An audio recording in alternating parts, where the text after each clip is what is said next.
दिला तुमच्या घरापासून तरी पण करायला नको ना लोकांना. आणि मग जेवण झालं का? ताईले म्हणा 4 कामं दाखवा कोथरूड मधले. ताई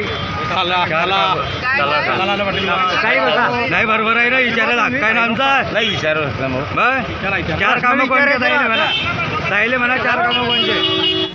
बघा आता ह्या प्रश्नावर मी आधी सुद्धा सांगितलेली नाहीये. जर कामं झाले नसते तर कदाचित मला पक्षाने परत उमेदवारी दिली नसती किंवा सर्व्हेमध्ये माझं नाव पुढे आलं नसतं.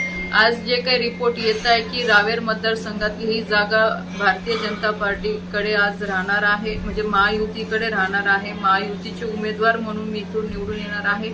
आज जनतेमधला कौल आहे आणि शेवटी पक्षाने माझ्यावर जबाबदारी मागचे 10 वर्ष जी टाकलेली आहे त्या 10 वर्षामध्ये सर्वसामान्य जनतेपर्यंत मी कामं पोहोचवण्याचा प्रयत्न केला. याचा सगळा लेखाजोखा मी ह्या येणाऱ्या पुढच्या 4-5 दिवसामध्ये घरोघरी हाऊस टू हाऊस मी पोहोचवणार आहे की मागच्या 10 वर्षामध्ये आम्ही काय कामं केलेली आहे. मग ते व्यक्तिगत लाभाच्या योजना असतील किंवा नॅशनल हायवेचे कामं असतील, रेल्वेचे कामं असतील किंवा कृषी क्षेत्रात जे काही कामं केलेली आहे 10 वर्षात ते असतील. मी गॅरंटीने सांगते की आम्ही 10 वर्षामध्ये भरपूर कामं केलेली आहे. आज लोक त्याचा अनुभव घेत आहेत.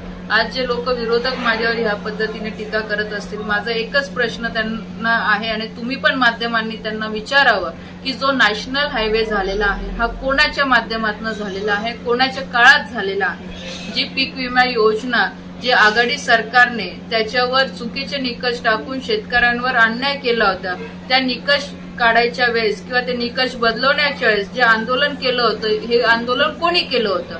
मग त्यावेळेस त्यांचे नेते कुठे गेले होते की त्यावेळेस शेतकऱ्यांचा विचार त्यांना नव्हता. त्यावेळेस भारतीय जनता पार्टीने आमच्या नेत्यांनी आंदोलन करून शेतकरी केळी उत्पादक शेतकरी आहेत त्यांना न्याय द्यायचा प्रयत्न आम्ही केलेला आहे. आज रेल्वे स्टेशन आपण बघू शकतो, एक वारकरी संप्रदायाचा आपला भाग आहे. नेहमी दरवर्षी मोफत रेल्वे आपण पंढरपूरसाठी आषाढी एकादशीला आपण काढत असतो.